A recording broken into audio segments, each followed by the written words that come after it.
The Hyperloop. There's a good chance you've heard the name by now. This is the Hyperloop system. It can take people hundreds of miles in minutes. The Hyperloop, a series of tubes that would transport people in pods at ultra-high speeds over long distances. It's a remarkable new form of transportation that can whisk people from city to city in a flash. 29 minutes from New York to D.C., 30 minutes from L.A. to San Francisco. For years, we've been seeing these futuristic, utopian renderings of some cross between a spaceship and a monorail. But lately, the Hyperloop is becoming much more real. Yes! It was surreal to be even sitting inside a Hyperloop, and just even more incredible to actually be like riding down a track in something that was nothing more than a crazy idea 6 years before. Companies all around the world have been developing and testing the technology needed to propel passengers at speeds of over 1,000 kilometers per hour. But for many, speed is only the first step to unlocking the full transformational effects of a new mode of transportation. Fast is what we just sort of take for granted in the Hyperloop world. It's the network effects that really deliver the benefit. And that opens up a completely different scale of economic opportunity.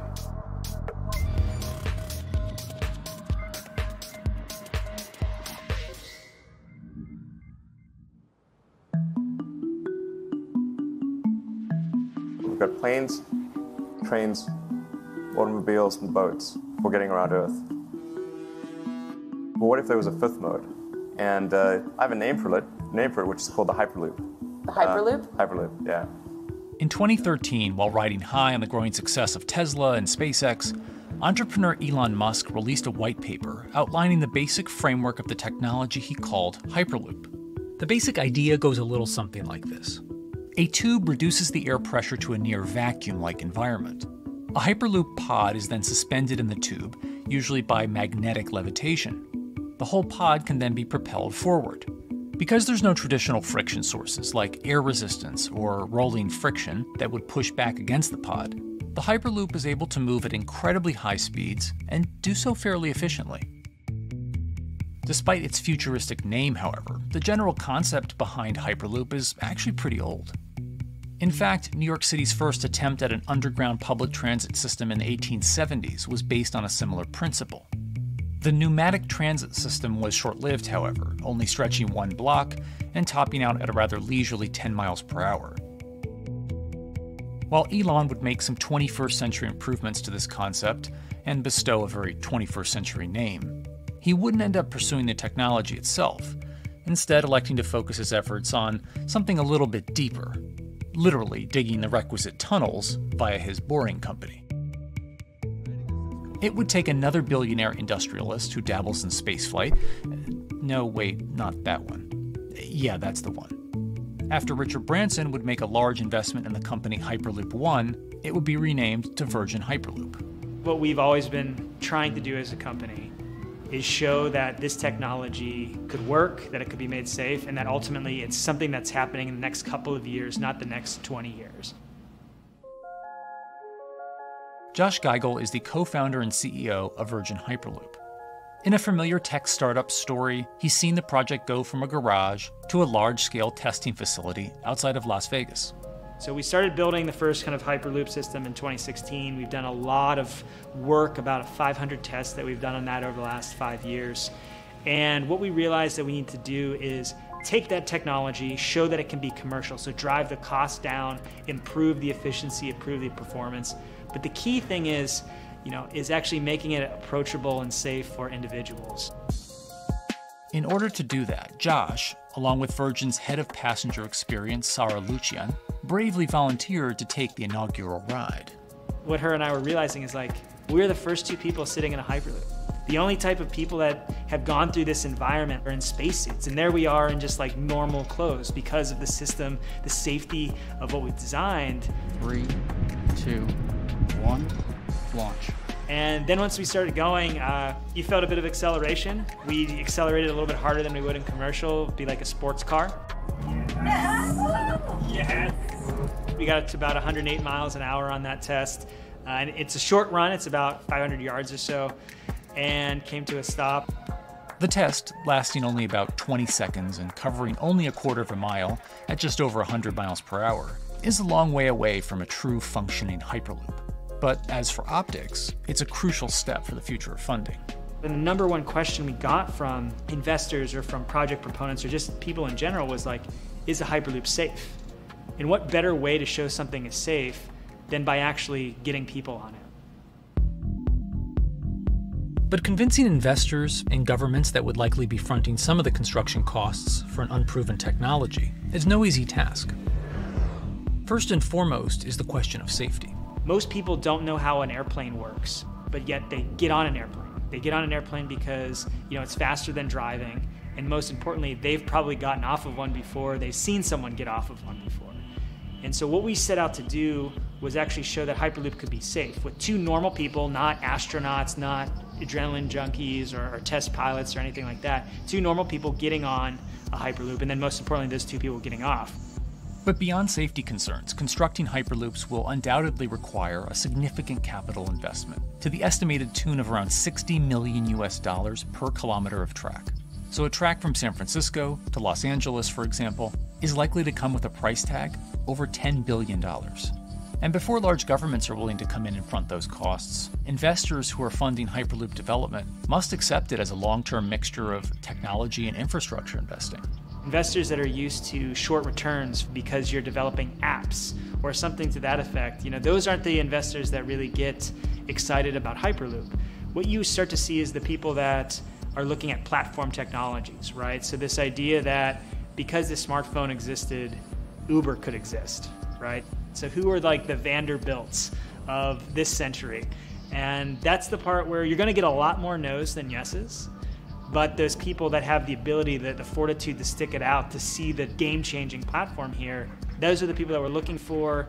And since we've done that passenger test, there has been a lot of interest that's really, this is a lot sooner than I thought. Envisioning the ripple effects of what Hyperloop could achieve, though, is fairly challenging at this stage of development. It's fast, yes, but for point-to-point travel, traditional maglev trains can move pretty fast as well. And outside of China, South Korea, and Japan, even those haven't seen much adoption elsewhere due to the high costs and questionable profitability. The Shanghai line in China, for example, loses around $100 million every year. Hyperloop companies, however, believe they can offer something different than traditional railway lines. My name's Alan James, and as far as I know, I'm the only guy on the planet who's written a government-level business case for 300 kmh conventional high-speed rail, 500 kmh maglev, and 1000 kmh Hyperloop.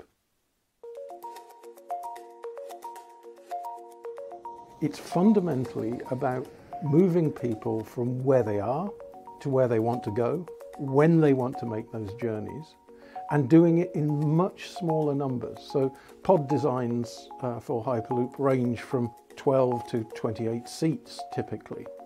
Why are they small? It's because small enables the network to operate flexibly.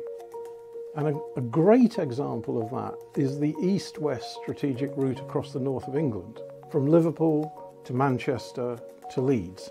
So to get from Liverpool via Manchester to Leeds by train is just short of 2 hours today. It'll probably take you 2 hours driving as well in average traffic conditions. Net result is those three city regions remain three separate entities: Liverpool, Manchester, Leeds. There's very little commuting traffic between those urban areas. Hyperloop absolutely changes that from the ground up. Liverpool to Manchester is a 5 or 6 minute journey. Manchester to Leeds is also a 5 or 6 minute journey. What that effectively does is create a single super city economy. In this vision, the Hyperloop acts a little more like a highway, where pods have fixed destinations and don't need to stop along the way. Meaning you can travel on a Hyperloop network from, say, Liverpool to Leeds, while the pod behind you travels from Liverpool to Manchester. And if that metro Hyperloop network is connected to other networks from the same location, you could travel from Liverpool to Paris or Liverpool to Amsterdam, all without making a single stop. For passengers, For business, for leisure, that is utterly transformational. For high-value freight and logistics, it's equally transformational. But critically, if you do a Hyperloop network at scale, you begin to deliver massively significant carbon savings too. A multi-regional Hyperloop network could become a replacement for both short-haul passenger and cargo flights and traditional ground transportation, both of which are significant carbon producers. One Hyperloop-connected distribution hub, perhaps at an airport that is predominantly used for international air freight, replacing maybe 10, 12, 15 distributed road hubs. It takes a lot of polluting and inefficient truck haulage off the roads. That itself means roads gain extra capacity. Hyperloops will still need to use electricity to both move pods and maintain the near vacuum environment in the tube. Proponents of the technology believe that this can be done by using renewable sources, including a combination of solar panels and battery technology that could be used along the Hyperloop itself.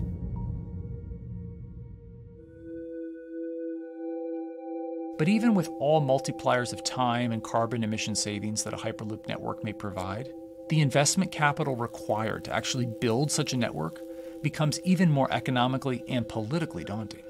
Committing doesn't mean spending billions on day one. Committing means, how do we phase it?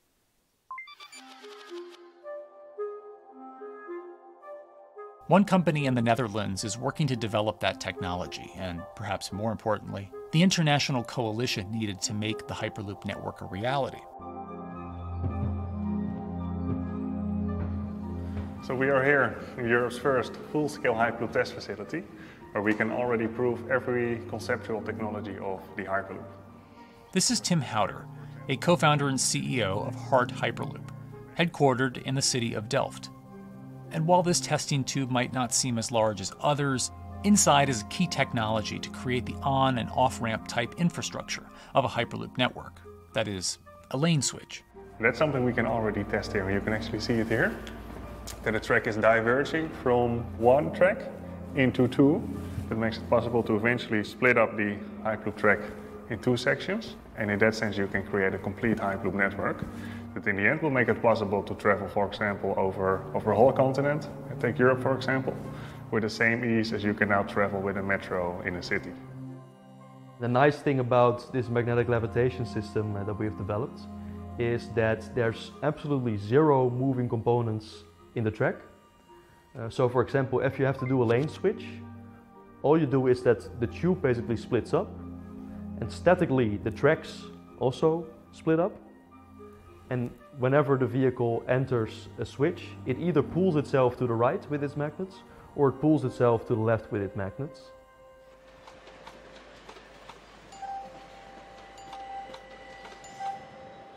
Lane switching on traditional rail requires the physical movement of the rail. Even modern magnetic levitation tracks use lane switching techniques in order to transfer trains from one track to another. And this is a very crucial element, because this is the thing that limits the capacity and, in the end, the usefulness of the rail network. Because the moment that a track is switching, that means that at that moment you are creating an unsafe environment for the trains behind it. So you need a lot of space between trains. But in a Hyperloop, because you have no moving components in the track, all the vehicles can be much closer to each other. You can achieve a very high frequency and basically have your vehicles moving and merging in and out of the network very much like a highway. For now, though, Hart's physical testing has been limited by the size of their tube. Because the test track is only 30 meters long, they haven't tested this lane switch at speeds greater than 20 kilometers per hour. However, the company is working to build a new test site where it plans to increase that testing speed to 300 kilometers per hour. We're now in a phase where we have proven most of the most important technologies in the test facilities that we already have. And we have also demonstrated the viability and the feasibility of a network.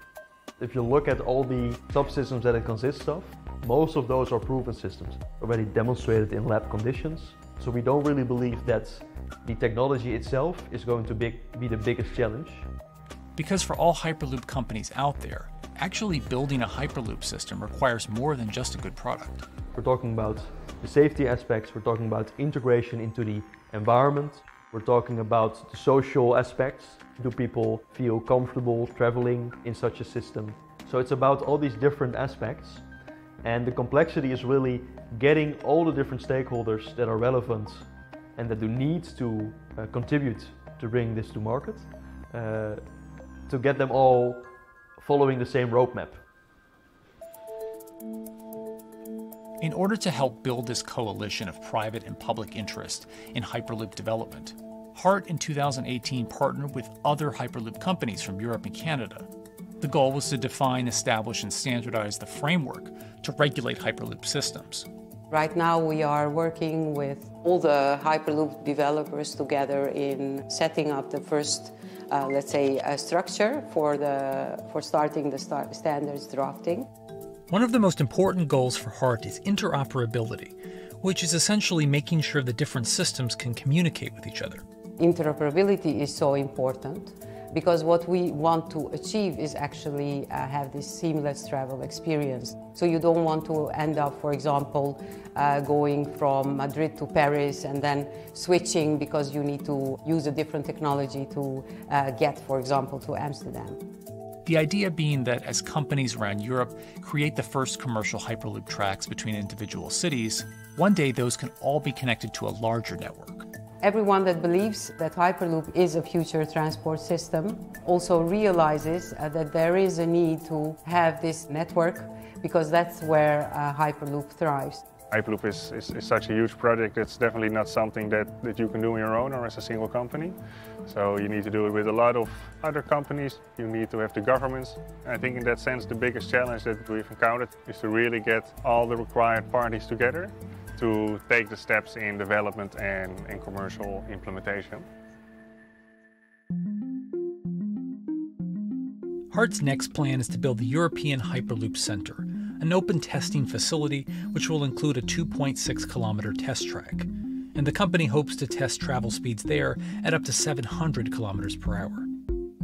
Virgin Hyperloop is also racing to construct the first commercial Hyperloop route, with projects in various states of development in India, Saudi Arabia, and the United States. Recently, the company announced plans to build a Hyperloop certification center in West Virginia, which will include a 6-mile-long test track.